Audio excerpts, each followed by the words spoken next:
নমস্কার বন্ধুরা, শুক্লাদি কিচেনে স্বাগত। আজকে রেসিপি হলো আলু ফুলকপি বড়ি দিয়ে কই মাছের ঝোল। প্রথমে মাছগুলোকে আমি কেটে আঁশ ছাড়িয়ে ভালো করে ধুয়ে নিয়েছি। এবার আমি নুন হলুদ দিয়ে মেখে নিচ্ছি। এবার কতগুলো ডুমো ডুমো করে ফুলকপি কেটেছি। এখন আমি ফুলকপিটাকে গরম জল দিয়ে ভিজিয়ে রাখলাম। এবার এদিকে একটা মশলা বানিয়ে নেবো, যেমন জিরের গুঁড়ো, হলুদ গুঁড়ো আর লঙ্কার গুঁড়ো। এগুলোকে মিক্সড করে রেখে দিলাম। তারপরে কড়াইতে তেল দিয়ে তেল গরম করে ওর মধ্যে নুন দিয়ে মাছগুলোকে আমি ভেজে নেবো এক এক করে।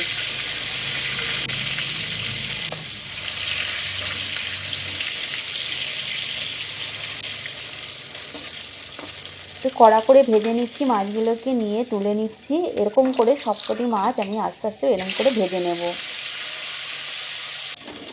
দেখুন, সব মাছ ভাজা হয়ে গেছে। এবার আমি ওই তেলের মধ্যে কতগুলো বড়ি ভেজে নিচ্ছি।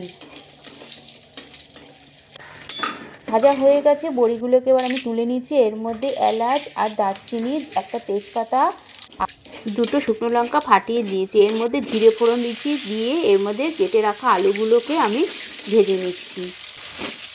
এর মধ্যে ফুলকপিগুলো দিয়ে দিলাম, দিয়ে একসঙ্গে ভালো করে একটু হালকা করে ভেজে নেব। দিয়ে দিলাম একটা গোটা টমেটো, এটাকেও এর সাথে ভেজে নিচ্ছি। দিয়ে ভালো করে হালকা করে লাল লাল করে ভেজে নিয়ে ওর মধ্যে মশলাটা দিয়ে দিলাম। মশলাটা দিয়ে এর মধ্যে নুন দিয়ে দিলাম, দিয়ে ভালো করে কষিয়ে নেব। কষানো হয়ে গেছে। এবার আমি এর মধ্যে 1 কাপ গরম জল দিয়ে দেবো, দিয়ে ভালো করে ফুটিয়ে নেব।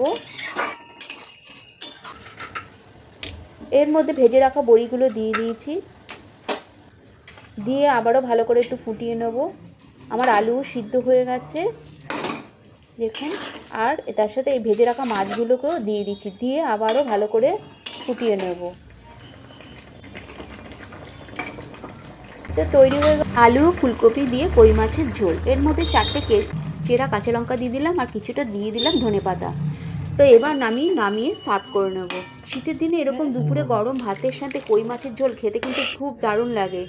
ভিডিওটি ভালো লাগলে একটা লাইক, শেয়ার ও কমেন্ট করে দেবেন, সাবস্ক্রাইব করে দেবেন। তাহলে আজকের মতো আসি বন্ধুরা, নেক্সট ভিডিওতে আবার দেখা হবে। টাটা।